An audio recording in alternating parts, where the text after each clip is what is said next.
What's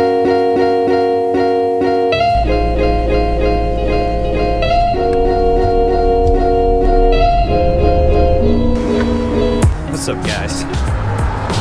It's a beautiful day. I'm walking to work.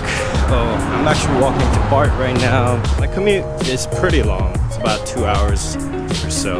Today we're going to be talking about testing and why testing in software engineering is so important. There's a lot of different types of testing, such as unit testing, integration testing, systems testing, performance testing, usability testing. There's a whole bunch of different types of testing. The important thing about testing is that you want to be able to have a certain level of confidence in your code base and your app's performance as well. So we're going to be exploring that.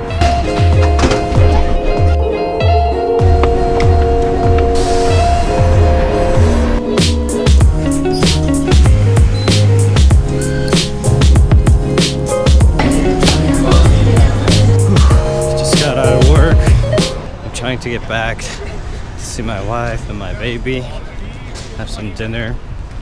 Let's talk quickly about why testing is so important when you're building your web app, your mobile app, or whatever software project that you have. Testing is, I believe, one of the most important things that you can do to prevent bugs, prevent regression, prevent unknown errors.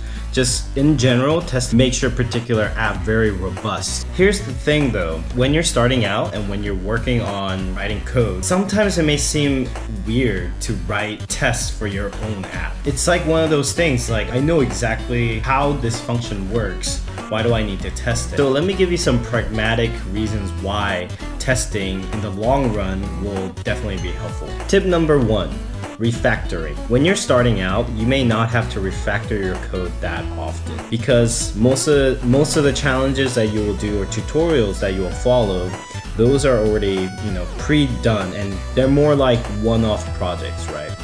But the thing is, any real software project, the apps go for much longer than a day or two. They last for years. People keep adding to it, changing it, modifying it. Project goes to a lot of change. When you start refactoring an old code base, sometimes you do not have the contextual knowledge of that particular code base that you're in. You may not understand everything, but you need to make certain changes. The thing about writing tests is that all the code that is tested, you can safely change that code base. As long as that test passes, you know that you are able to refactor while maintaining the same functionality. So tip number 2, learning how to write good tests also makes you a really good programmer.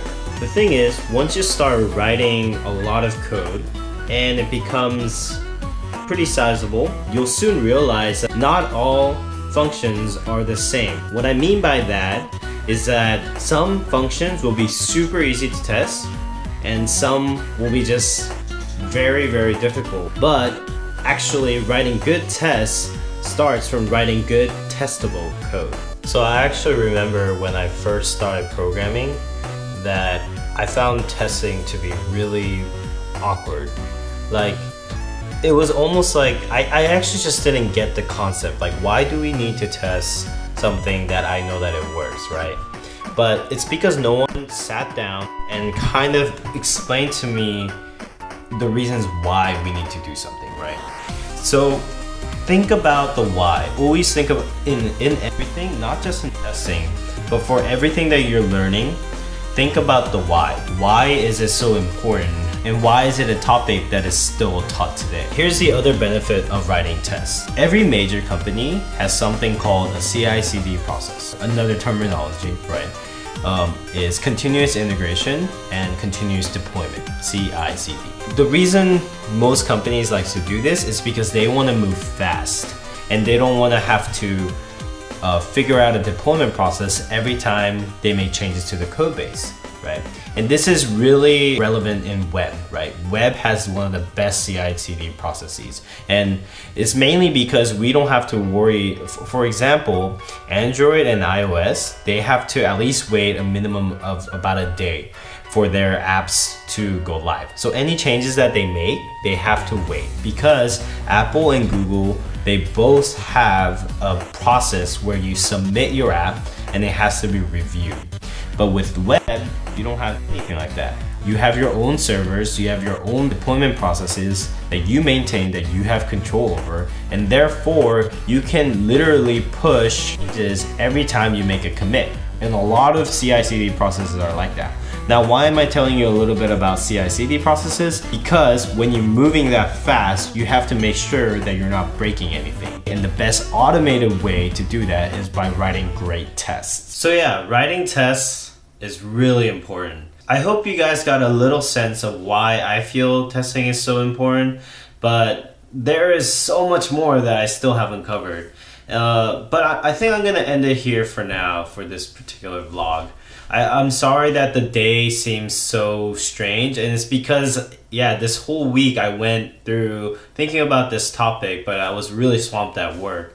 So I made little bits at a time, and you know, you lose train of thought when you're working on this particular kind of videos. Now, a little bit about this particular types of video. So right now I have a couple ideas on the types of videos that I'm trying to put out on my channel. One is something like this. It's more like my journal, but I'm just kind of discussing a general topic that I find worth talking about. So the criteria is something like this. It has to be relatively high level. It can't be super obvious. So there's probably some form of jargon or some form of industry specific knowledge that is required for me to cover. And finally, it has to be something kind of worth your time in, right? But for these journal type videos, I want to be very clear that I'm trying to cater to an audience that is maybe just starting to be interested in programming. So they just want to kind of hear about these different topics, and they're not super invested yet in learning how to program.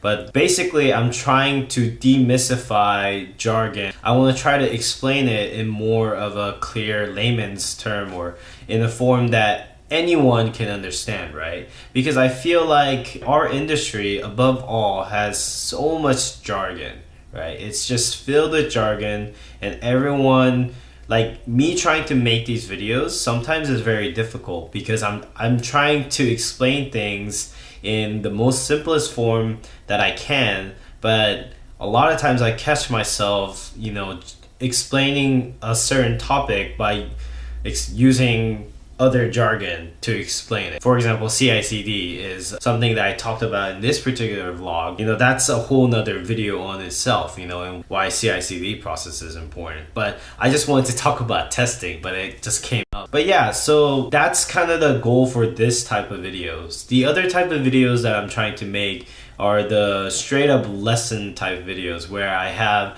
a challenge, and I hope you guys seen some of these. But right now we're going through the Eloquent JavaScript book, and I release that every Friday, and the solutions will be available on Sundays. Anyway, with all that said, I hope you guys enjoyed this video. Consider subscribing for more videos.